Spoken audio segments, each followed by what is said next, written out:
नमो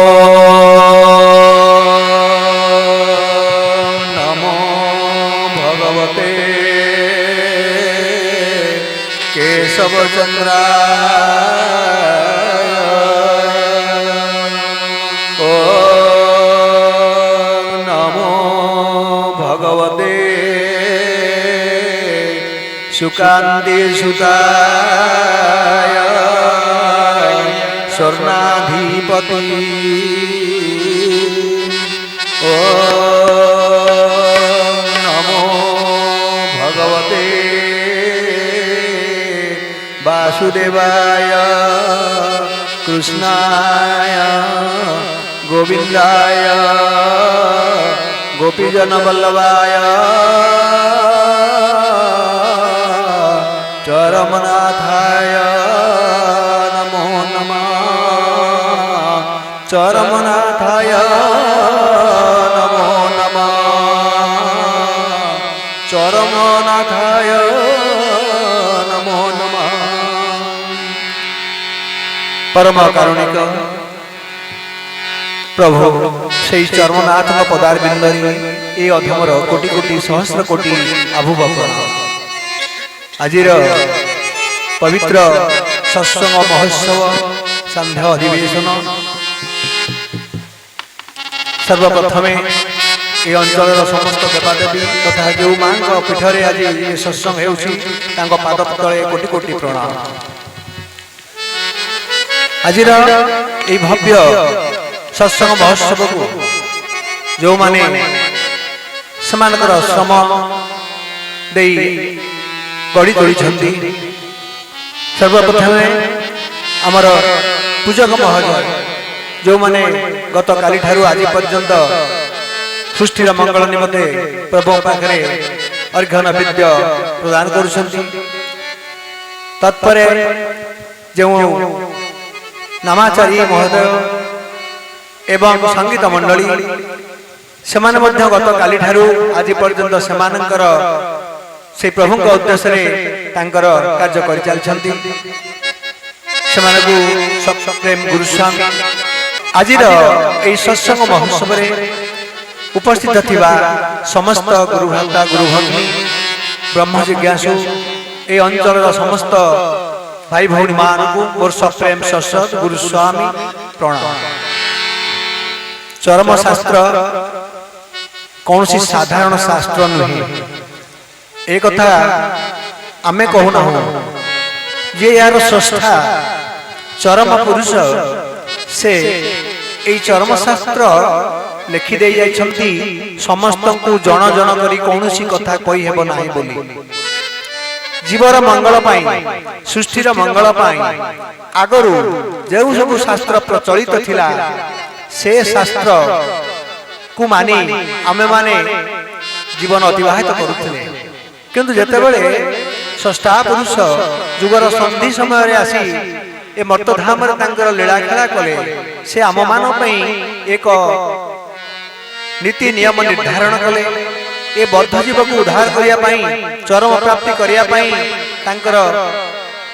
जो साधारण प्रयास सरल भाषा सरल कथा से चरम माध्यम लिपिबद्ध कर चरम शास्त्र पाठ करने आज परिचालक महोदय ए मंच मत अनुमति प्रदान कर तेबे शास्त्र पाठ करने पूर्व आमर वैदिक प्रार्थना करने मु भरत भाई को अनुरोध करुछि। विशाल विश्वस्य निदान बीजं वरं वरेण्य विधि विष्णु सर्वे। विशाल विश्वस्य निदान बीजं वरं वरेण्य विधि विष्णु सर्वे। वसुंधरावारि विमान बंधे वसुंधरावारि विमान बंधे वायु स्वरूपं प्रणमामि वन्दे। वायु स्वरूपं प्रणमामि वन्दे। वायु स्वरूपं प्रणमामि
बार हरि हरि बोल।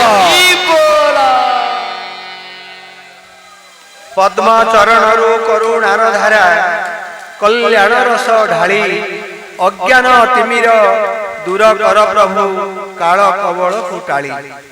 भक्त बंधु भगवान चिर मंगलमय से सचिति आनंद सचिदानंद संतानर मन प्राण रे जेतेबेले आनंदर तरंग सृष्टि हुए सेतेबेले से आनंद घनमूर्ति स्वरूप विभोर होई उठंती। स्थूल और सूक्ष्म उभय पर्याय मध्य अवस्थान करी जीव जगत सह प्रेम संपर्क सृष्टि कराई आनंदर बन्या छुटाई दियंती।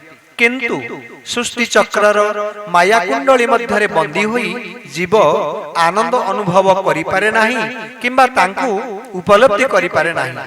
सेहित पई प्रति जुगरे किभळे विभिन्न माध्यम दे से निजे ओल्हाई आसंती एई मर्त्यभूमि को जीव को तार स्थिति संपर्क रे सचेतन कराई सत चित आनंदर पूर्ण स्वादु प्रदान करिबा पाई। आज मध्य सेई लक्ष्य नहीं दयासागर बनमाली सन्यास वेश ग्रहण करी गुरुस्वामी भूमिका रे अवतीर्ण होई तांकर प्रिय संतान मानक उद्देश्य रे अबारित कल्याणबारी सिंचन करी चलीछंती। चरमर एई धारावाहिक स्तंभ कल्याण दली तोते शिष्य करे ए संख्या रे कल्याणमयंकर आशीषर धारा चरमरे धन मोर गत थर तोर स्थिति संपर्क रे बुझाई देइथिली। संकीर्णता परिहार करी व्यापक भाव ग्रहण करिबा पई उपदेश देइथिली। किंतु व्यापक भाव ग्रहण करिबा पूर्वरु निजकु प्रथमे एक सरल शिशु भाव रे प्रतिष्ठा करिबा एकांत आवश्यक। कारण तोर पिता केवल सरलता को ही भल पांती। तेबे सरलता किपरि आसीबो? जेतेबेले निजकु अति छोट भाव रे चिंता करिबु सेतिकी बेले ही तोर भितरे न्यूनता फुटी उठिबो ओ धीरे धीरे तू सरल होई जिबु। एई चिंता अभ्यास करिबा पई तते अनेक पथ देई सारिछि अशेष कौशल बताई देइछि। जदि ठीक भाव रे कार्य रे परिणत करूथिबु तेबे निश्चय लक्ष्य स्थल रे पहुंचिबु। आज आउ गोटे उपाय तोते सिखाई देउछि धैर्य धरी सुन। तू जानिछु गुरु कृपा प्राप्त हेले ए धराधाम रे कौनसी वस्तु असंभव नुहे सबु मिली जिवो। मात्र गुरु कृपा मिलिबो किपरि? कर्म कले सिना पाइबु। कर्म न कले फल आसीबो केउठारु? जेउ कर्म मान कले कृपा प्राप्त हेबो सेथि मध्यरु मुख्य अंग हेउछि जन्मदात्री जन्मदाता और गुरुजन मानकु संतुष्ट करी सेमानकर आशीर्वाद ग्रहण करिबा। सेही संपर्क रे तते किंचित सूचना देउछि मने रखिबु ओ काम रे लगाइबु। धनरे प्रथमे तोर जन्मदात्री को कथा चिंता कर। प्रथमे तोर जन्मदात्री को कथा चिंता कर। तोते गर्भरे धारण करिबा दिन ठारू जन्म देबा पर्यंत दिनटिए मध्य से शांति रे रही पारि नाही। खाइबारे सुख नाही, सोइबारे आनंद नाही, बसिबा चालिबा इत्यादि सबुथिरे से केवल दुख ही पाइछि। निज शरीर खाद्य तथा ताजा रक्त देई तोते से तार पवित्र गर्भरे अति जत्न रे स्थान देई समस्त कष्ट को आनंद रे सह्य करि नेछि। तू जन्म नेला परे निज रक्त को क्षीर रे रूपांतरित करी तोते खुआई मनीष करिछि। तू तोर निजर कार्य करी शिखिबा पर्यंत तोर समस्त मैला आवर्जना को निज हाथ रे परिष्कार करी नरकर सेवा करि आसीछि। तू जेते अन्याय कले भी केबे मध्य तोर दोष धरी नाही। वात्सल्य ममतारे तोते पालन करी तोर प्रत्येक दोष को क्षमा देछि। किंतु तोठारु कोन पाइछि? पाइबा को आशा रखिछि किछि नाही। तार गोटिए मुहूर्तर कष्ट को तू कोटिए जन्म रे मध्य परिशोध करि पारिबु नाही। तेनु रे मोर रंकुणी धन अति गंभीरतार सह चिंता कर। जन्मदात्री मां जदि असंतुष्ट हो जाए तेबे तोर निस्तार नाही। केई तोर सहाय हेबे नाही। ସେଥିପାଇଁ ଜନନୀକୁ ପୂଜା କରି ତାର ସମସ୍ତ ସୁଖ ଦୁଃଖ ପ୍ରତି ସଚେତନ ହେବୁ। ଜନନୀକୁ ମାତା ଧରିତ୍ରୀ ଜଗଜ୍ଜନନୀ ରୂପରେ କଳ୍ପନା କରିବୁ ଆଉ ଚିନ୍ତା କରିବୁ। ମାତା ଧରିତ୍ରୀ ଜନନୀ ଦୟା ବ୍ରହ୍ମ ଦୟା ସତୀ ଦେବୀ ତୁ ରମଣୀ ଶ୍ରେଷ୍ଠା ନିର୍ଦୋଷା ସର୍ବ ଦୁଃଖହା ଆରାଧ୍ୟା ମାୟା ପରମା ଦୟା ଶାନ୍ତି କ୍ଷମା ଗତି ସ୍ୱାହା ସଦା চ ଗୌରୀ চ ପଦ୍ମା চ ବିଜୟା ଦୟା।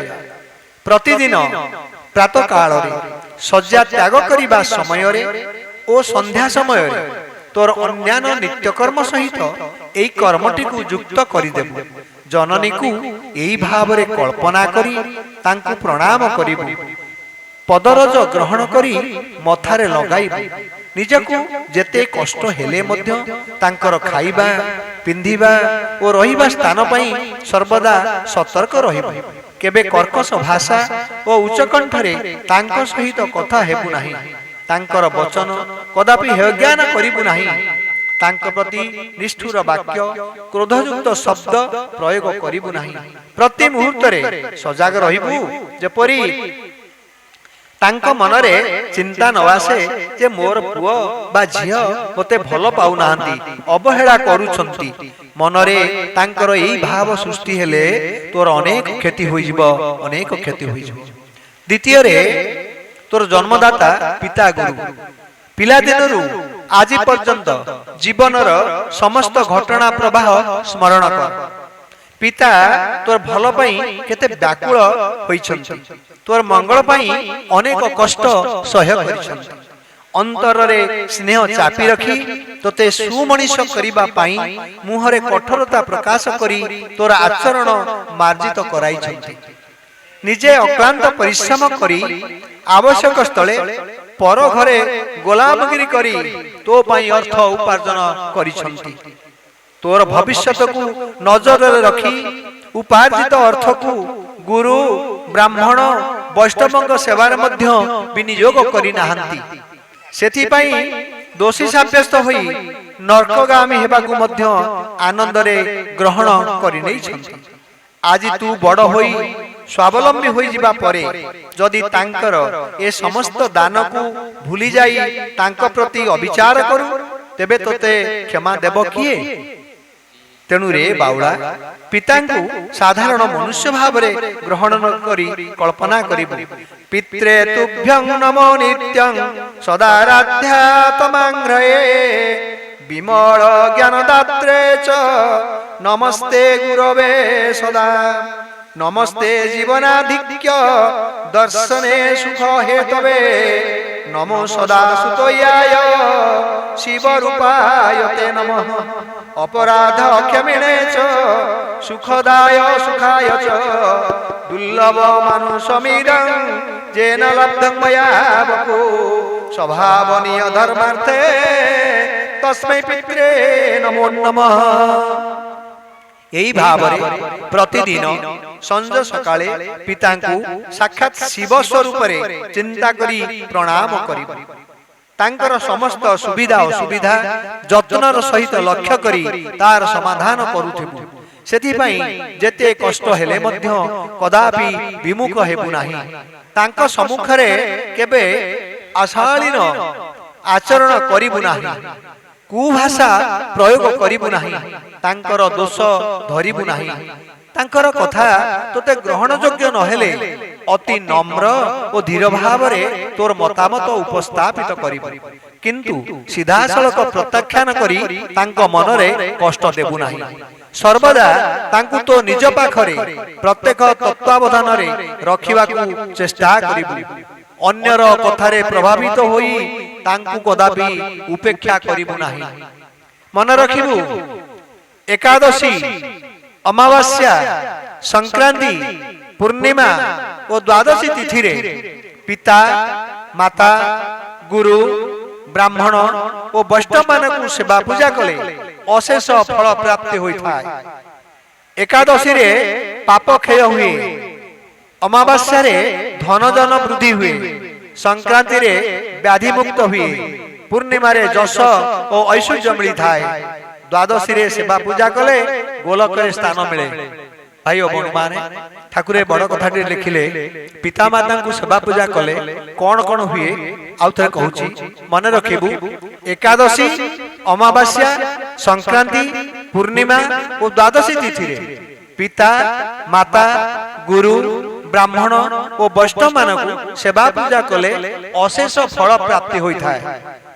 एकादशी रे पाप क्षय हुए, अमावास्या रे धन जन वृद्धि हुए, संक्रांति रे व्याधि मुक्त हुए, पूर्णिमा रे जश और ऐश्वर्य मिली थाए, द्वादशी रे सेवा पूजा कले गोलक रे स्थान मिले। या परे वैष्णव मानक कथा बाबूरे गुरु वैष्णव भिन्न नुहंती, गुरुंग सेवा पूजा कले जेउ पुण्य अर्जन हुए वैष्णव मानक सम्मानित कले ठीक सही फल प्राप्त हुए।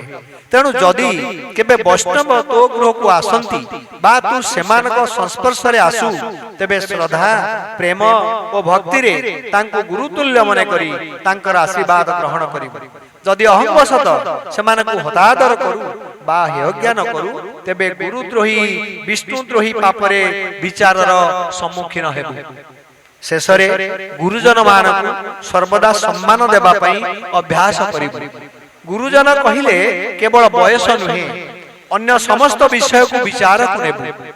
धन बयस ऐश्वर्य विद्या बुद्धि ज्ञान आदि समस्त गुण बा जेकोसी गोटे गुण रे जे तो ठारु अधिक तांकु गुरुजन भाव रे ग्रहण करिबु, विचार करिबु। सेमानकर प्रारब्ध कर्म फल बा सुकर्म प्रभाव रे सेमाने तो ठारु उच्च श्रेष्ठ आसन रे अछंती। तेणु सेमाने तो ठारु निश्चित भाव रे श्रेय। निजर पिता माता को जेउ सम्मान देबु गुरुजन मान को मध्य ठीक सही भाव रे नेबु। अभ्यास बळे रे जदी ए सृष्टिर प्रत्येक को तो ठारु उन्नत और श्रेष्ठ बोली ग्रहण करि पारिबु, तो ठारे नम्रता स्पष्ट भाव रे फुटी उठिबो। सेही नम्रता बळ रे तू क्रमशः धीर सरल होई समस्तंकर श्रद्धाभाजन होई जिबु। षष्ठा गुरुस्वामी सूक्ष्म रूप रे समस्तंक पिंड रे विद्यमान जेते बेले तो चतुर्पार्श्व रे विचरण करूथिबा समस्त नर नारायणकर सदायुक्त आशीर्वाद तो उपरे अजारी होई पड़िबो, सेते बेले तू समस्तंकर अति आपणार होई जिबु। तापरे कोन हबो जानिछु तोर पिता एकांत भाव रे तोर अति प्रिय होई जिबे ओ तू तांकर अति निकटतर होई सत चित आनंद रे नित्य विचरण करी ब्रह्ममय होई जिबु, ब्रह्ममय होई जिबु। एथरक एतिके रहउछि तोर चिर मंगलकांक्षी पिता गुरुस्वामी भीमस्यापि रणभंग मुनिरपि मतिभ्रम जदि शुद्ध मशुद्धमा मम दोष न विद्यते। एई जो धर्मशास्त्र आज पाठ करा गला आशा करूछि आजि ठारू जो माने एक कथा को श्रवण कले से माने निज परिवार भितरे या को पालन कले षष्ठा सूक्ष्म रे हम मानकर कल्याण करिवे एतिरे संदेह नाही। बोल चर्मनाथ की जय।